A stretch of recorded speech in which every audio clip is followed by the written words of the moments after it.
Hi there. Welcome back to the Lost and Found podcast, a safe space for anyone navigating identity shifts, career pivots, and those what now seasons where you feel untethered from who you thought you would be. Today's guest is Jill Schulman, a U.S. Marine Corps veteran, leadership development expert, and a happy scientist with a master's in applied positive psychology from the University of Pennsylvania. Jill is the founder of Breakthrough Leadership Group, and she's spent 2 decades helping individuals and teams build courage, resilience, and peak performance through evidence-based tools and real-world grit. She is the author of The Bravery Effect, a parable-backed, science-informed guide to conquering fear, taking bold action, and building brave relationships. Because as Jill teaches, bravery isn't something you're born with, it's something you build. If you've been feeling stuck, afraid to start over, or trapped in comfort that's quietly costing you your purpose, this conversation is for you. So everyone, please welcome Jill Schulman to the Lost and Found podcast. Oh, thanks for having me, Amanda. I'm excited to be here. Yeah, I'm excited to have you. And I'm glad that we were able to schedule everything up together because I know you're a very busy lady, but I would really love to just dive into straight, your iconic story. You've referred to this as, going from your pink pumps to your combat boots and now scientists. And so I would love it if you could talk to us a bit more about what did that trajectory look like for you and what did the Marine Corps teach you about who you're becoming Yeah. and who you refuse to be today? Yeah, I think that there's a thread of bravery throughout my life, which is why I now study it and teach it. But if I go back to when I was 18 years old, so I grew up in the Midwest. I'm in a small town in Minnesota. And I decided that I wanted to live a life of purpose. I wanted to get out of small town Minnesota. So my ticket, like out of small town Minnesota and to pay for my college, was the military. So I decided to apply for a full scholarship paid for by the Marine Corps. And then people ask me like, well, why did you choose the Marine Corps and not the other branches? I'm like, well, duh, the few, the proud, it's the hardest. Of course I want to do that. So I applied for the scholarship and I was lucky enough to get it. And when people get these full ROTC scholarships, then the colleges start recruiting you to get you to come to their school. And I mean, imagine growing up in Minnesota and what the weather's like there. So when I received a letter from the University of San Diego with pictures of their campus, I mean, the decision was made. Like, I want to live in Southern California. So got on a plane at 18, headed to Southern California, San Diego to report into my ROTC unit a week before I started, the college orientation. And I was really confident and excited. And I really didn't know what I was getting myself into. And like any 18-year-old girl, I really put a lot of thought into a really important decision. And that was my outfit. Like, what do I wear when I show up? So that's where I say the pink heels. I didn't want to wear a dress because that's too girly. I'm going to be a Marine, right? I also read in my research that Marine Corps officers are not allowed to wear jeans, and that's all kids wear. So I couldn't wear jeans. So I found the perfect outfit. There were these kind of like longer, like silk, hot pink silk shorts that went almost to my knees that looked really professional. And then the shirt was like, they were polka dots. It was pink with white polka dots. And then the shirt was white with a collar that matched the shirt, the shorts. And then I had the perfect heels. And even I had my nails done to match with little gold striping and rhinestones. Like I look like a stunt double to Elle in Legally Blonde. Say was instead of going to Harvard, if she had joined the military, this is the Pretty beginning. much. Yeah. Yeah, pretty much. So on my first day, I reported in and obviously no one looked like me.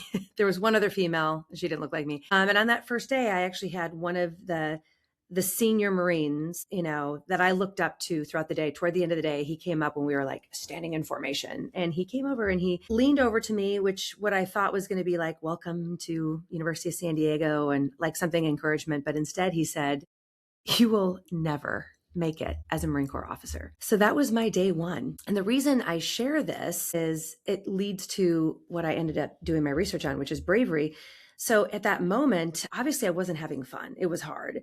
And showing up on day two was scary. I had fear. Part of it is because I realized I wasn't as prepared as I thought I was. It was a lot harder than I thought. But I showed up on day two because getting my degree mattered. Becoming a United States Marine mattered to me. My grandfather was also a Marine. So because it was important and it mattered to me, I showed up on day 2 and I showed up on day 3. If I fast forward, like I think it was on day 3 that we went for our first run. So day 1 was bad enough, but day 3 is they give everyone our little uniform to go running in. And we started running and I was in what I thought was good shape, but I had no idea the topography of San Diego and the mountains. I call them mountains, even though they're hills. And we started going for a run and I couldn't keep up in the runs with all of the male Marines and male Marine candidates. And in the Marine Corps, it's considered very shameful. It's just like you're not giving any respect when that happens. It was just a really, really hard first week. But again, it goes back to like deciding like, okay, if I have this goal to earn the title of United States Marine, to start my career with this purpose of defending our country, I'm going to have to keep showing up even when I'm scared. I'm going to have to keep showing up when I know that I may not be successful yet. And so I did. I kept showing up and I wish I could tell you like 2 weeks later everything was great. It took over 2 years of me showing up and working out and trying and striving and not being good enough to finally get to the point where I was measuring up. I was keeping up. And then I started exceeding everyone else. Right. And the happy end of the story is between my junior and senior year of college, all Marine Corps officer candidates going through NROTC have to go to Quantico, Virginia for something called Officer Candidate School or OCS. And in that, it's 6 weeks. It's kind of like a mini boot camp for officers. If you can't get through that, you can't become a Marine. But they also measure you in every aspect, leadership and fitness and, tactical ability, all that stuff. And when I graduated from Officer Candidate School and I came back to the University of San Diego, I ranked higher than my finishing ranking out of OCS was the highest out of anyone from my school. All those male Marines that I wasn't catching up to. So I was really proud of. I didn't have the nails anymore, but that's one of my most proud accomplishments. And part of the reason why I'm so proud of being that top finisher in Officer Candidate School from my unit is because I started so far behind and because I'm so proud of the effort I put into to be able to get there. And then as a result, the school who runs the RTC department, so the full-time, it was a Navy captain that was running it, they offered me I was the commander of the unit my senior year. It's called the Midshipman Battalion Commander. So out of 200 people in the unit, I was the student that was put in charge. It was the battalion commander, student battalion commander. So I share that not to impress anyone, but to impress upon everyone. Like for me, bravery didn't mean in those moments running into a burning building or running into battle. It meant showing up scared every day, knowing I'll probably not keep up, or I might be embarrassed, or I might fail, or it's going to be hard. So bravery it's not just heroic moments. They're everyday moments because everyone has different fear, right? Everyone's scared of different things. So that's kind of my beginning story. And I didn't even realize like all the psychology behind everything until I went back to school at Penn and studied psychology. But yeah, that's how my journey began. And that's fascinating and roller coaster of excitement too. And when you were in school, I'm sure it was probably terrifying, right? You're joining the elite of the elite. And in your head, you have this idea of what it's going to feel like or look like when you get there or when you go through it. And I'm sure you had knowledge from your grandfather too and his experience. You're like, oh, okay, I kind of get it. And sometimes you really don't until you put yourself into that situation. So I'm really proud Yeah. of younger you for still going, okay, maybe this isn't what I thought it was, but I'm still here. I'm still going to make it. I'm still alive. I get to get up another day and try again. And I think that Yeah. that's a really Just important get up. Yeah, feeling. just get up and keep putting one foot in front of the other. How many times have you done this? Your audience has done this where you set a goal. And the easy part of goal setting is setting the goal. Like, this is going to be exciting. It's the beginning of the year. I'm going to set this goal. And sometimes we think that our success is going to be linear. Oh, I'm just going to do this every day and I'm going to achieve my goal. And it's going to be like rainbows and butterflies and happiness along the way. And then when you start climbing the mountain of the goal pursuit, you realize like this is a lot harder than I thought it was. So my story, I think, hopefully relates to your audience because I think we've all been there, but we've got to choose to keep going, Yeah. right? Because I just have to think back and go, there were times also that I almost quit. Because especially during that freshman year, and you know what motivated me? This may surprise you, but you know what motivated me is that gentleman on day one who told me, "You will never make it as a Marine." That actually fired me up because I wanted to prove him wrong, right? And I also didn't want to suffer the pain of regret. Did I want to go back to Minnesota around my family, my friends, and loved ones to live an easier life? No, I really, really wanted this. So a lot of times when you're in those moments and it's hard, like have a conversation with your future self and go, what does my future self want me to do in this moment? And that is keep showing up. Don't give in. Don't tap out. It's those moments when things are really hard. That's when our character is built. That's really when we reveal who we truly are. And we become more confident and we elevate our self esteem and self pride when we keep showing up. So it's so important to do for ourselves, right? Because I think this is where I know I'm already going on tangents here, but I think so many times I think in society, like the message is just self love and be easy on yourself. And if it's hard, just take a day off and don't be so hard on yourself. Do what's comfortable, what's easy. And that is the worst advice ever. Because if you give up on yourself, you feel like crap the next day or at the end of the day. You wake up and go, oh, I tapped out. I could have kept going. So if you look at my core, I'm really a happiness scientist. I mean, I have my master's in positive psychology, which is the scientific study of elevating happiness and well-being.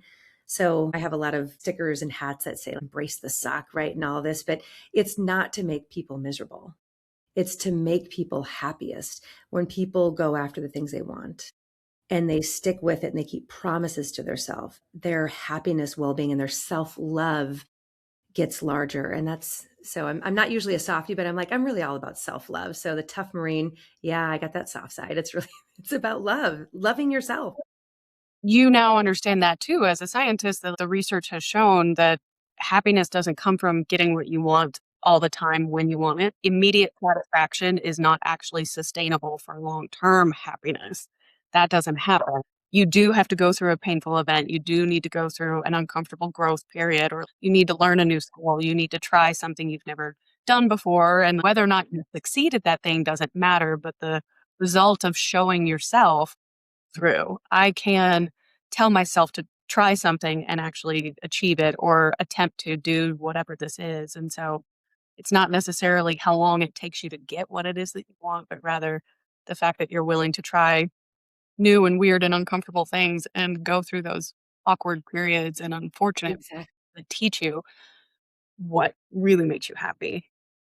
Yeah. Yeah, awkward. You're right. Because it's going to be awkward. You're going to fail on the path to achieving it. And you just have to, and it's hard. You're making me think of, being brave is hard. So pursuing really important goals that will challenge you, the path to achieving that is going to be hard. It will sometimes suck, right? I talk about embrace the suck, what we say in the Marine Corps. But you know what also is really hard is not setting goals and staying in your comfort zone, right? So life is going to be hard either way. So you've got to choose. Do you want to choose the challenges and what's hard and being disciplined and keeping promises to yourself to go through that hard path, right? Or if you don't set challenging goals or you give up on yourself, then that's really hard because you don't feel very good about yourself. Like a great relationship is hard because you got to work at it.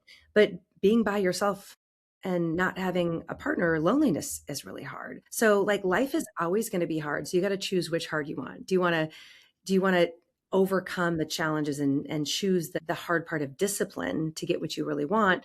Or do you want to experience the hard part of regret and not really liking what you see in the mirror?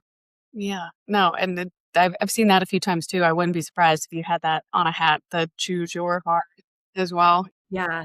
Choose your heart. What's your version of that? And I've done a solo episode on the show where I've kind of touched on that. Like your health is worth the investment. It's worth the price that it's gonna you have in order to get what it is that you're hoping to achieve. Well, let's talk a little bit about that and about kind of your research. You've said previously bravery is trainable, necessarily innate. So, what's the clearest evidence that you've been able to cover where bravery is a muscle that anybody can work? Yeah, and that's a misnomer. A lot of people think that bravery is something you're just born with. It's a trait. Either I have it or I don't. And I just want the entire world to know that anyone can build a capacity to be brave. And I can say that with scientific certainty. It's a skill that you can build. And we'll get into how do you build? What are the exercises you can do to build it? But I also use the analogy of bravery is like a muscle. If someone said, I'm just not strong, we would say to them, well, you're just not strong yet. I mean, if you start going into the gym and you lift heavy things that hurts a little to lift them, and then you're sore the next day and you recover and you keep doing that, you'll build strength. Bravery is basically the exact same way. So, for anyone out there that you feel like sometimes fear controls your behavior because you're scared of maybe failure or scared of putting yourself out there, you're just normal. We all have fears, but it's about starting small, just like you go in the gym. Like someone shouldn't go into the gym and try to bench 100 pounds if they've never lifted before. They should start out light. So you got to find things that are smaller goals that are uncomfortable to kind of start with those lower weights, and then you can build it up over time. And really, when you look at the neuroscience of bravery, that's where we know that like literally your brain changes as you do some of these bravery workouts. There is the ACC, there is the prefrontal cortex, and then there's all the lighting up the functional part of the brain. So when they've done MRIs and functional MRIs, and people are intentionally setting challenging goals that include some fear and then taking steps forward on shaky knees, we start seeing changes in the brain. So just like our muscles adapt when we lift heavy things and our muscles grow, when you start intentionally doing things that are hard or uncomfortable or scary, your brain is going to do the same thing. Like, uh-oh, we need to change because it looks like we might encounter this in the future. So it will become easier for you to do that same thing. And then you can elevate the level of challenge or difficulty. Bravery is a muscle, and anyone can build that skill as long as they put in the work.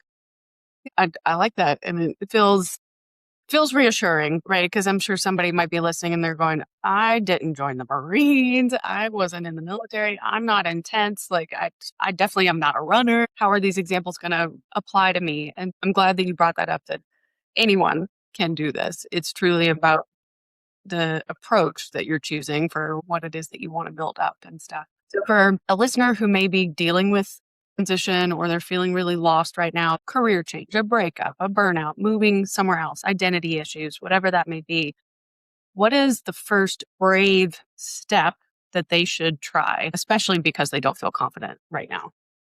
Yeah. Well, I mean, the first thing is, the definition of bravery is voluntary action in the presence of fear toward a noble, worthwhile goal. So you have to have something you're aiming for. Like just to say be brave is like, well, what does that mean? Am I supposed to go skydiving? Am I supposed to, you know, run after a bear? What does bravery mean? If we look at the definition of bravery, like it all starts with you've got to have a self-concordant goal, a goal that's intrinsically motivating. So if you're in a transition, you're in a place right now that's uncomfortable, right? And you're maybe a little bit stuck. So you need to figure out, okay, what would great look like? What is a life that I want to aim for? And then the brave steps are, what are the steps I need to take to be able to get there? So it always starts with what is a noble, worthwhile goal? So what is that? Like, and I'm so glad you brought up maybe someone just had a breakup, or because bravery isn't always something that is physical. Many times it is maybe changing careers. Maybe someone's in a job and the job pays well and there's good benefits, but they are miserable.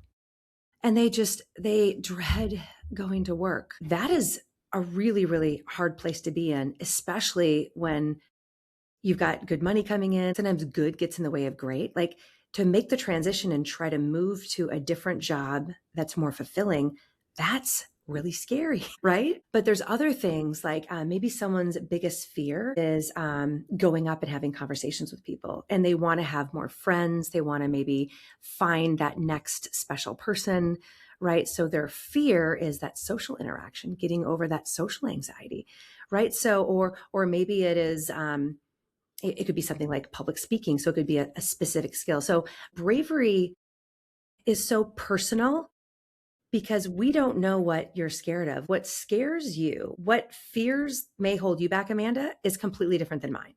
right? I speak on stages with thousands of people, so I'm not scared to speak in front of people where other people are. For me, I was really scared to start writing. When I started my journey and I wrote my book and I started writing for Psychology Today and for Forbes, like that was such a fear of mine. Like I've always been good at math and science, but my writing has always been a struggle. And so everyone has different fears. So the first step, figure out what is the thing that you want in your life that's really important to you, but you're a little hesitant to go after it because you know it's going to be hard. It's going to be scary. Yeah. Mm. Yeah. Well, and facing that or admitting, I don't know if you do this with your any of your research studies, but drilling down to your why. You have to funnel yourself all the way down. I've heard some people talk about it 5 layers and other people say 7. So it just kind of depends. But you ask yourself, so what are you afraid of? I'm afraid of public speaking. Why? Because I am embarrassed by my voice. Why? Like it drills all the way down and then you kind of get Yeah. more issue and you go, oh, that's what I need to fix first, not the public speaking. Like that's not the threat. The threat is this teeny tiny insecurity or something that I've buried way down. Yeah. Okay. Let me get to that. And then I can actually take that first step. I know we're bouncing a little bit, but you did mention earlier how people sometimes get too comfortable. So we just talked about people lost. How about we address the people that are in that comfort trap that you've talked about? Mm, yeah. Well, with where I am, or I'm too afraid to move on. So like I'm just gonna stay in my Yeah. bubble, my warm sheets, and like just never leave and never change this because this is that I know, this is a place I understand, version of myself that I'm okay, like comfortable enough with. But I'm stuck in that trap. So how do you get me out as the bravery scientist? What do I need? Yeah. Well, let's talk about why it's a trap and then how to get out of it. So I like to think of this as things are going to compound up in a good way to become more brave. Or if we choose in those moments to not do the brave thing, to decide to allow fear to control our behavior, what happens and how that becomes a trap. In general, like throughout each day, we have decisions to make. If there's this goal that I have to decide in this moment, do I do the brave thing, which means taking voluntary action in the presence of fear toward this noble, worthwhile goal? Or do I decide to allow the fear to control us and just to say, like, I'd rather just be comfortable. I'm choosing to not step forward. I'm a step back. Sometimes that's called cowering. I will never call anyone a coward, but sometimes that actually helps some of my audiences when I tell them, like, okay, you know that it's the thing you really want, but you're a little scared and you hesitate and you decide not to do it. That is a definition of, it's the verb of cower. So, but if we allow that fear to control us or prevent us from going after what we really want, what happens there, right? So what happens is our self-confidence takes a little, right? And then we didn't challenge ourselves in that moment. So the next time the next challenge comes, we become that lack of self-confidence, that little dip in our self-confidence makes it less apt to do the brave thing the next time. So you end up getting momentum in a positive way or a negative way. I love this analogy that I learned originally from Jonathan Haidt. He's from NYU. He wrote a book called The Anxious Generation about kids. Famous author, researcher, love Jonathan Haidt. But he used this example and it stuck with me. And it's actually in the beginning of my book, or I used a version of it. He was lecturing to us at Penn and he talked about how somewhere in Arizona, they were doing research, actually how to grow an ecosystem potentially on the moon at some point. So literally they do this research and they created this biosphere that was supposed to mimic conditions that were, on the moon. And they were growing all these different plants, like, just, so we could grow plants and do all that. And what they found is palm trees did extraordinarily well and they just thrived. They just grew up really, really fast. In fact, they were thriving so much that they actually had to move them outside of the biosphere because they were growing too fast. Mm. So they took these beautiful trees and they're just so gorgeous. So they didn't want to just throw them away. So they moved them to whatever resort they took them to. And the very, very first time there were moderate winds, not really hard winds, but the first time there was even moderate winds, what happened to these palm trees is they broke. They fell over. And what he was sharing with us, and then I looked into all of the biology behind it, is when you look at trees and plants, what makes them the most resilient and strongest is if they are encountering stress and challenges as they're going up. And it's actually called stress wood, the type of wood in a palm tree that makes it more like nimble. So the quality of the wood as it's growing up is contingent on how much challenge the tree. So if the tree was in an area where there's wind all the time, it would have no problem. So he shares that story and he goes, and people are the same way, right? So for us, like if we get in this safe cocoon and we just don't want to encounter any stress or any challenges, then we're just going to become so fragile. And because we're so fragile, we're never going to want to go out into the world because we're scared of everything, right? And that just doesn't lead to a full life. And it's one of the reasons you can read the book, The Anxious Generation. He cites all the evidence there. This is why we have the highest levels of anxiety and depression being diagnosed, because people think that in order to be happy and to live my best life, I just want everything to be happy every moment of the day. I want comfort. I want ease. And that is absolutely not what is best for people in their development. So that's the comfort trap. The life that looks the nicest, because that's what we're watching all the time on social media. They're selling you a dream, but what did it take to get to that dream life where they can do these things? It's like, they had to do all Yeah. stuff, or they had these other steps in the ladder ahead of you. So they already had a leg up in different ways. So you have to come up with your own way of figuring out how to build that life in your version of it. Mm-hmm. Yeah. Money doesn't grow on trees, right? Yeah, to go with your Yeah. Yeah. I love that you said that too, because on social media, what we see is we think there's all the success and it looks so easy, right? But that is not the reality. If you really talk to the person that's on social media and say, tell me about your journey, they're going to go, oh my gosh, I was a mess in the beginning and I had this challenge, I had this challenge. But people don't put that on social media. They right. just make it look like they're so successful. Yeah. Yeah. Yeah, that Yeah. it's all blown up overnight, right? That's one thing I've read too, that it took 10 years to become an overnight success, or that kind of phrase, right? That it's not just because you're just now hearing of a person doesn't mean that their research or their book or their fame was yesterday. Like it happened Yeah. time, it built up, and so it kind of Right. is. And you asked a question. I don't know if I got to it. So like I described the comfort trap, but how do you get out of the comfort trap? And so in order to break free of the comfort trap, you have to take steps in the direction of bravery. So you've got to do the hard thing. Now, there's got to be the right dose, right? So if someone is never really they've been laying on the couch most of the time and they're not in great shape, I don't want them to go and climb Mount Everest tomorrow. So you've got to find, how can you get started? What is the one brave thing you can do each day? And so what I teach in my book is there's basically 3 different things you can do to get out of the comfort trap. There's 3 exercises, and these are all evidence-based, based in psychology. One is on mindset. We have to believe we can do hard things. That comes from cognitive psychology. The second thing we can do comes from behavioral psychology, which is you take a step on shaky knees. A lot of people think that I'm just going to wait until I feel ready. Let's talk about someone with social anxiety, right?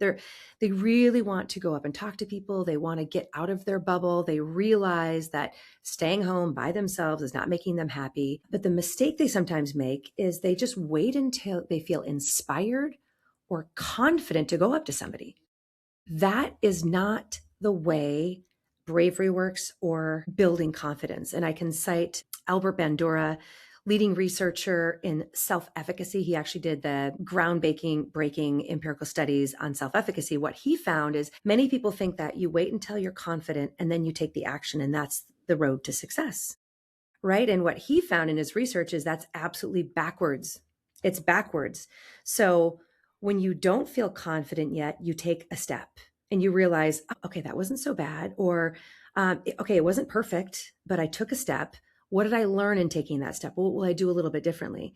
So Albert Bandura found that if you want to accomplish your goals and you want to become confident, you got to take a step on shaky knees when you don't feel ready. And sometimes you may not be perfect, but you learn from that. So it's the taking steps before you feel ready, or taking steps when you're scared. that is what builds the confidence. So anyone who is stuck right now, you're probably going like, what is wrong with me? Why do I not feel confident? I just can't take the step because I'm not ready yet. Not ready yet is just fear saying, don't take any action. You're scared of like maybe not doing it perfectly. So that's really that step number 2 on behavioral. And then the third exercise, I call it an exercise, but third strategy or intervention is what we call it in the literature, is based on social psychology. So that is surrounding yourself with people that will encourage you, which if you look at the word encourage is to put courage in you. So if you've got a goal, right, to do something, let's say someone who's got the social anxiety, find a friend that maybe was a little shy and has made some great relationships, have gone through that journey, or find someone who maybe is more, outgoing and doesn't have a problem, and ask for their help. And if you surround yourself with a brave tribe, or if you surround yourself with people that know what your goals are, have the skills and wisdom to get there, and care about you, they're going to be the ones to encourage you, especially on the days when you just don't want to get out of bed, right? So having the accountability and having people that you can lean on to help you achieve your goals. So those are really the 3 steps, and there's so much more in each of them. So mindset, cognitive psychology, believing that it's possible, taking steps on shaky knees, which comes from behavioral psychology. I've got lots of tips on each of these. And then third is, how do you surround yourself with people that are not going to allow you to tap out? They're going to say like, okay, you're feeling like you just want to stay in bed today. You said you were going to go out to this coffee like meet up with other people with a similar interest and you don't feel like it. Nope, I'm not going to let you do that, Amanda. Get out of bed right now. Get ready. You are going to feel so much better if you go. So I'm not letting you tap out. I care enough about you. Like, come on, call me afterwards. So if you do those 3 things, like little by little, that's where the confidence emerges. You just feel a little bit stronger, a little bit stronger.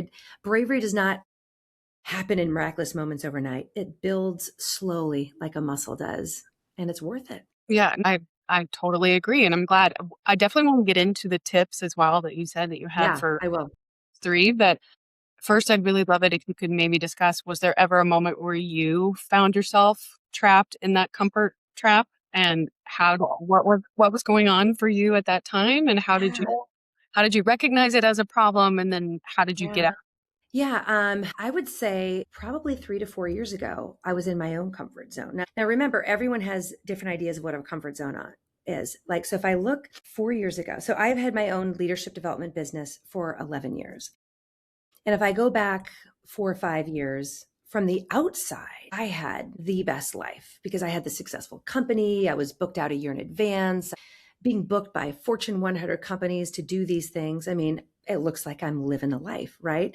But inside, I had been doing the same leadership development workshops for clients for probably about 10 years because I did leadership development in corporate America and then I started my own company. And sometimes the comfort zone is just when you stop growing. So when you do the same thing and it's no longer challenging you and it's just getting comfortable. It's not miserable, right? And this is what positive psychology is too. It's not saying how do you take people from horrible depression and being down and having them, but positive psychology is how do you take people from being in a comfortable, good position, but how do you make them thrive and make them better? So for me, I was not as inspired by the work I was doing. It was really easy.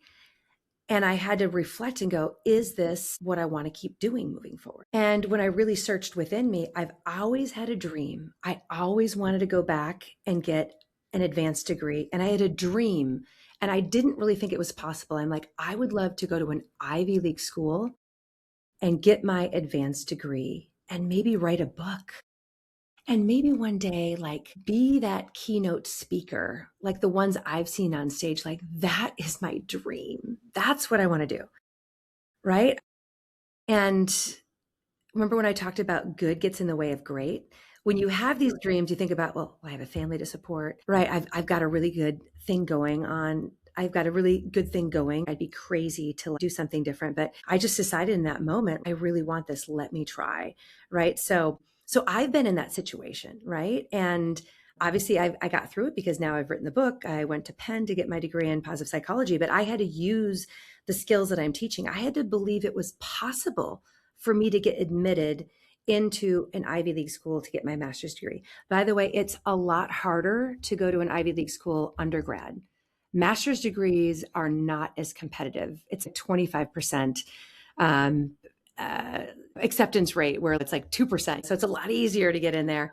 But then I had people that love me and care about me that were giving me advice. I sought out people who went to this exact program because I found them on LinkedIn. I had conversations with them and I asked for advice and I got in to the top school on positive psychology, studying under Marty Seligman, the founder of positive psychology. I got in. And then when I finally got in, I learned more about not all aspects of positive psychology, but I learned about how fear can be the blocker of us thriving in life. I mean, fear, sometimes we know it and sometimes we don't, because fear sometimes disguises itself as, I just want to keep you safe.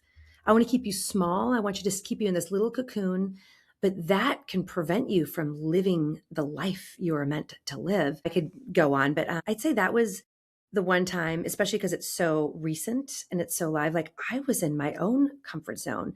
I was allowing a good thing to get in the way of me really going after what I really wanted, the impact I wanted to make in the world. Yeah. And how do you feel now after taking that step towards bravery? Well, it was a very hard process. I feel like I'm in such alignment to what the value I want to bring to the world. And I have more confidence. I have more self-pride. And that's a big part of us living our best life. It's really not even about like, oh, I published a best-selling book and all that stuff. It's about how you feel about yourself, right? For you to thrive in life, the relationship with ourself is so important. So I think I got my mojo back. I challenged myself as a Marine and then I got to corporate America and I had a great run there and I was really proud of my accomplishments and how I moved up. And then I started my own business and that felt pretty good. And then but then I got comfortable. So I feel like I was losing my mojo. I was just kind of in this comfort zone. So for me, recognizing that and then intentionally getting out of it, I feel like I'm back, baby. Well, that's really good. I'm glad that it's worked out so well so far.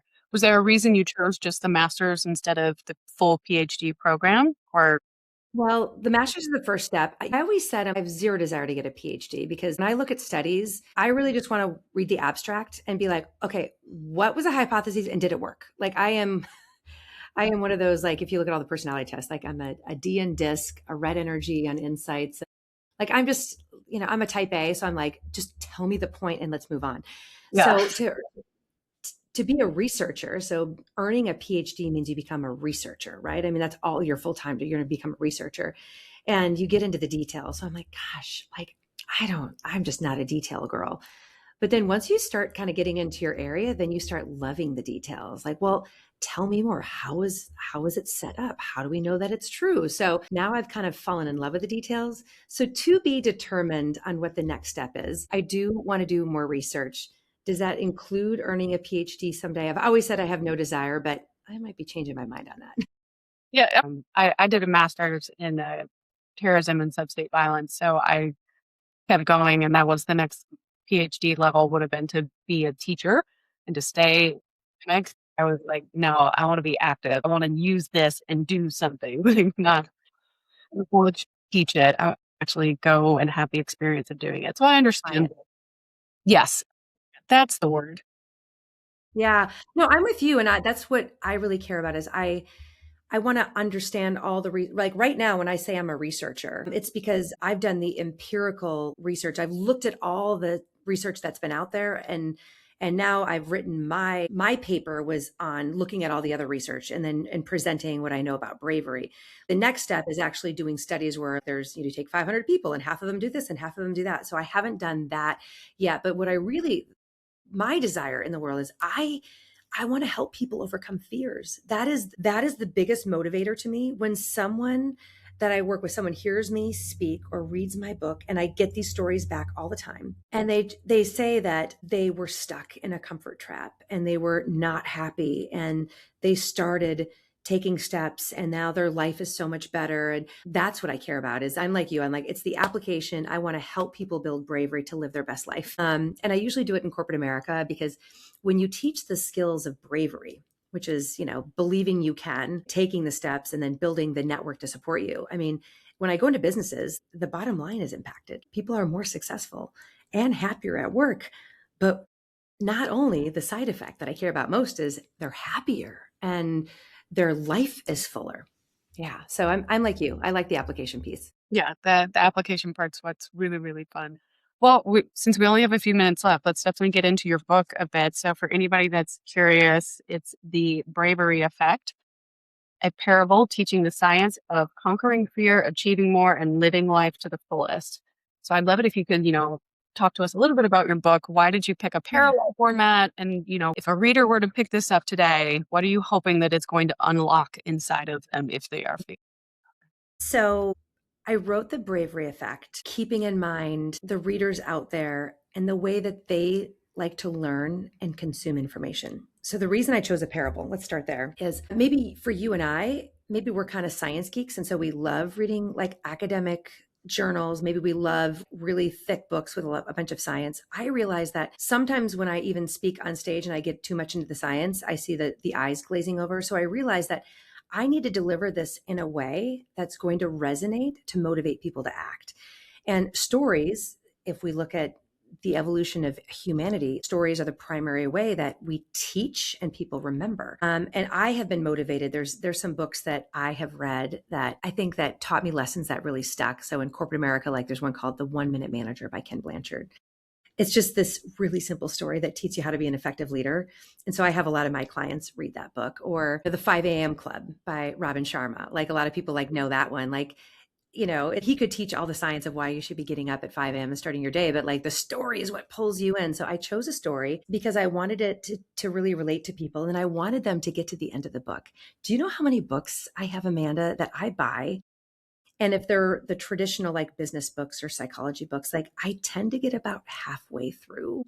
And then I kind of skim and just look and then I don't finish the book. And maybe it's just my personality. As I say, like, I want the point and move on. I want people to learn all three strategies. I want them to get to the end of the book. So this is a story and you're going to want to know what happens next. And I really want people to see themselves in the main character, because every one of us have things that we fear that hold us back in certain aspects of our life. Like someone that you think is like super confident, they have fears holding them back. Every one of us has fears. And I wrote it to be very relatable. So I think you'll see yourself in the main character. And if any of your audience has families, the main character has a family, and we talk about how the impact of this person learning about bravery has a big impact on family dynamics too, right? So it's not like you just do something that's just going to affect you at work. It affects you as a whole person. So the book only takes about maybe 2.5 hours to read as a story. And every single thing that Alex, the main character, does, as he's told by his wise mentor, Andrea, it's all based on science. So I also take great pride in, I only talk about and teach people to do things that I know are based on scientific evidence in psychology. There's some people out there on social media that I think you should do this. I think you should do this just because it worked for them. I think we should take a responsibility to make sure that anything I teach people to do, including in the book, you can be confident that if you take the same step, because it's been studied, it will lead to higher levels of success, goal accomplishment, and life satisfaction. So that's a little bit about the book. And then, just if your audience is interested, I do just have some things that I give away. If any of this has piqued anyone's interest, you can see in my heart is I just want people to learn this and apply it. So in my website, there is a free bravery assessment that takes about 3 minutes to take, and you get back your results, and it gives you a score based on, where do I need more work in terms of exercise? Is it on the cognitive side? Is it because I don't believe in my abilities? Do I have that negative self-talk? Is it the lack of belief that's really pulling me down? Or is it, I believe and I dream, but I just don't do? Is it the behavioral side? Or is it because I don't have the right social network to support me? So there's a bravery assessment that gives you a score. And then I give a free bravery blueprint. And it is an interactive guide that asks you to set the goal. And it gives you steps to learn some of these tips that we talked about, how to use the power of yet, right? How to believe you can, how to take steps. So all of it's there for free. I want everyone to learn to be brave, because it'll make your life better. You'll be more successful. You'll live a happier life. So please just take the free stuff And if it helps you, please pass it along. That is what is in my heart, right? And the book, please buy the book. I would love that. It's on Amazon, everywhere there. Oh, and then my website is jillschulman.com, which is just my name. It's JILLSCHULMAN.com. So just go to my website, get all the freebies, and then please send me a message over social media. Like I'm on all the social media platforms. My very, very favorite thing in the whole world Yeah. is when I see the message come in of someone saying like, oh my gosh, I did this and this is the result. So please let me know how it goes. I love hearing the success stories. I will definitely make sure that your information's added in the show notes, and we will tag you on our socials as well, so that way you could collaborate and stuff if you would like to do that too. So I will make sure all of that is added there. And then for your final question, then if let's see, if you could give one do it scared kind of blueprint, you did just kind of mention that you have the freebie print option, but if there's somebody listening right now and they are afraid that they might be wasting their potential, what should their blueprint be? What would that look like? If I just were to find one tip, I want you to develop a relationship with your future self. And that is, what does your future self want? What do you want your future self to look like? What are those goals? It's a great exercise to do. But the bravery is required when you're taking the steps and it gets hard, right? This is where I want you to develop this relationship with your future self, to ask your future self questions. It's very, very powerful. Let's say, like, I want to get fit and it's really challenging and hard because maybe I'm not in great shape and I'm intimidated to go to the gym or something like that. And that in that moment where you don't want to get up and keep that promise to yourself, just ask yourself the question, what does my future self want me to do in this moment? Does my future self want me to hit snooze and not get up and go for a walk for 20 minutes like I promised myself? Or does my future self want me to follow through on this promise? So it's amazing how powerful your future self can be, a wonderful mentor, coach, and guide. Because whatever your future self is going to tell you the truth, the answer, right? Now, sometimes some people are like super ambitious and they do too much. And you ask your future self, like, in this moment, what should you do? It's Saturday morning, you've got work to do, but your kids want to play with you. What does your future self want you to do? Wants you to prioritize your family and play with your kids right now. So it's amazing how the wisdom of your future self can guide you to make the right decisions. Right. So that would be just one little practical tip to help. And then, yeah, just download the Bravery Blueprint, because then it's got that one and a lot more. Thank you so much, Jill. Any closing thoughts before I finish up for us? Well, I'll just end with my signature phrase. It's on the hats I give out at my keynotes and some of the stickers and stuff I give out, which is this: embrace the suck. And of course, it sounds a little bit harsh, but I want to end by helping your audience understand what we mean by that. So that is something that I learned as a Marine. We would say, just embrace the suck. And I thought it was just maybe a cruel and unusual punishment just to make us feel like, that we're supposed to like being miserable. But I want to just share the wisdom in embrace the suck, right? So life is going to be hard. We began with that. So life is going to be filled with challenges and adversity. And I want you to look at the challenges and the stress that you're facing not as things to avoid that are bad, but instead look at the challenges and the stress and the occasional adversity as right? Because if we look at challenges and adversity and things that are hard and always run away from them, that's what leads to the comfort trap. And then we live a smaller life and we don't live to our potential. And that's what can lead to you sometimes feeling that anxiety because you're too scared to try, or even being depressed because you're not going after what you want. So embrace the suck is a reminder that when things are tough because you're starting to take steps towards something you really want and you encounter a challenge, this is the price of progress. You are encountering a challenge and you're encountering some stress because you're trying to do something that is challenging, that's going to lead to your higher self. And that is where, when things are really hard, this is where growth happens. And I can end with even in the brain. If you want to get the best workout in the gym, you need to lift really heavy so you're sore, right? So the moments where you fail and you're like, oh God, it feels horrible, that is when the most rewiring happens in your brain and you're learning and you're growing. So, when things are tough, I just want you to remember like being on the path and encountering the adversity, right? This is good for you. We are meant to strive, and you may not be successful every single time, but you're going to learn from it. That's how you grow and develop. So we want to choose the hard on our terms by moving toward our goals. We don't want to experience the hard part of not liking who we see in the mirror and living a small life. So embrace the suck is Yes. scientifically valid. So keep it in mind. Yes, Jill, this has been wonderful. Thank you so much for coming on the show today. And everyone, you know how to find us, hello@podcastforlost.com, and for our email. And then our website is the same, podcastforlost.com. All of our in socials, Podcast for Lost. And I will add all of Jill's contact information to your show notes. I will add links to her book and the freebies that support the book as well. You can find her and hire her for a keynote speech or work with her through her website. So all of that will be added. And please leave us a comment. Let us know what you enjoyed about the show, any feedback for Jill, so that way she can respond to you as well. I appreciate it. And I'll see you guys next week. And remember, wanderers are always welcome.